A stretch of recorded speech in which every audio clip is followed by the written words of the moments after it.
ہمارے زمانے میں روافض اور شیعہ ایک ہے، بلکہ الگ تحقیق اس وقت شیعہ موجود نہیں ہے، سب روافض ہیں۔ اس لیے درست بات یہ ہے کہ یہ حد کفر میں داخل ہے، اور ان کو مسلمان ثابت کرنا سیاسی شعبہ بازی تو ہو سکتی ہے، علم کی اور دین کی خدمت ہرگز نہیں ہے۔ اور بعض سیاستدانوں کی نری مداہنت اور بالفاظ درست اسلام دشمنی کے مترادف ہے۔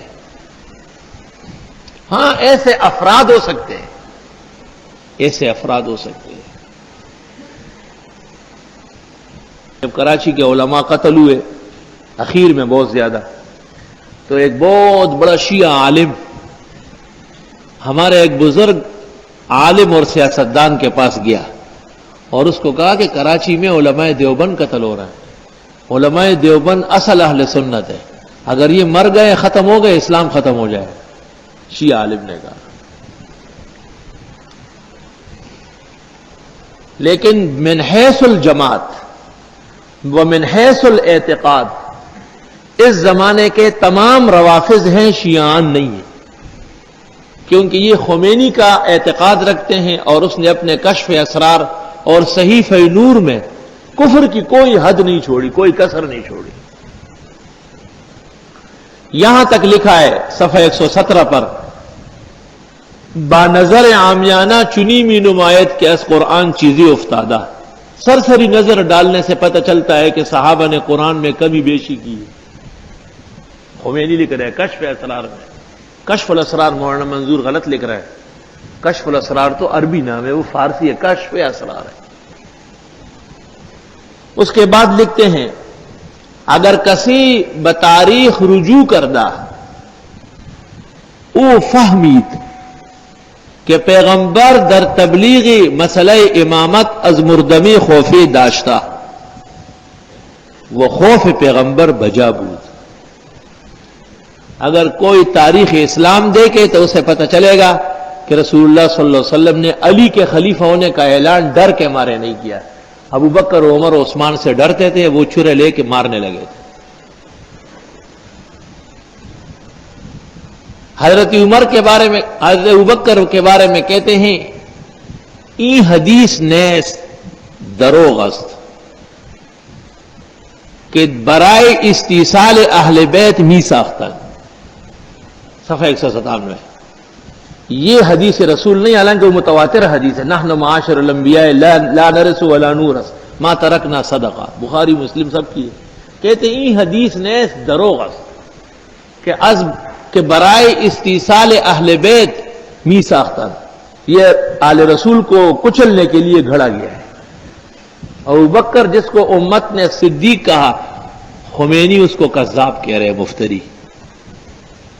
اور حضرت عمر کے بارے میں لکھتے ہیں ای کلام یاوا کہ ازو صادر شدہ از کفر و زندقت او استا، یہ بات جو عمر نے کہی ہے بوجہ کافر و زندیق ہونے کی کہی کہ وہ پیغمبر کی وفات کے دن کافر و زندیق تھا۔ وہ فلا حول ولا قوت الا باللہ، نقل کفر کفر نمیش۔ عبارات سنانے سے بھی دل پر سیاہی چھا جاتی۔ اس زمانے کے روافض جو ہم نے پاکستان اور عربستان میں دیکھے ہیں، ہم نہیں جانتے ہیں کہ کوئی رافضی دنیا میں ایسا ہے جو یہ عقیدے نہ رکھے۔ مشہور یہ ہے کہ رافضی 3 عقیدوں سے کافر ہے: تحریف قرآن، اتہام عائشہ اور سب شیخ ہیں۔ سمجھ گئے بات؟ ہماری کتابوں میں آپ کو اس طرح ملے گا، لیکن یاد رکھنا بنیادی بات سمجھ لو، کفر کی بنیاد ایک ہے اور وہ ہے عدم اعتماد علی عدالت الصحابہ، صحابہ کرام پر اعتماد نہ کرنا، کیونکہ قرآن لکھا صحابہ ہے، جمع انہوں نے کیا، پہنچایا انہوں نے، تو وہ غلط ہو گیا ان کی نظر میں۔ حدیث اور سنت نبی کی صحابہ نقل کرتے ہیں، وہ ختم ہو گئی۔ ابو بکر اور عمر کی عظمت انہوں نے تسلیم کی، وہ نہیں رہی۔ حضرت عائشہ صدیقہ رضی اللہ تعالی عنہا پر غزوہ عفق کے اندر عفق اور تہمت صحابہ کرام نے بیان فرمائی ہے اور قرآن انہوں نے جمع کیا ہے جو پیغمبر پر نازل ہوا ہے، اور صحابہ کو تو وہ مانتے نہیں۔ اصل بنیاد رافضی کے کفر کی وہ ہے عدم اعتماد علی عدالت صحابہ، عدم تعدیل صحابہ۔ تو وجہ اہل سنت کے برحق ہونے کی تمام صحابہ کو ہدایت کے ستون اور نجوم ماننا ہے۔ کسی ایک صحابی سے آپ کو اور ہمارا اختلاف ہے؟ یہ جائز ہے کہ حضرت امیر معاویہ کا نام نامناسب الفاظ سے ذکر ہو جائے؟ ہرگز نہیں۔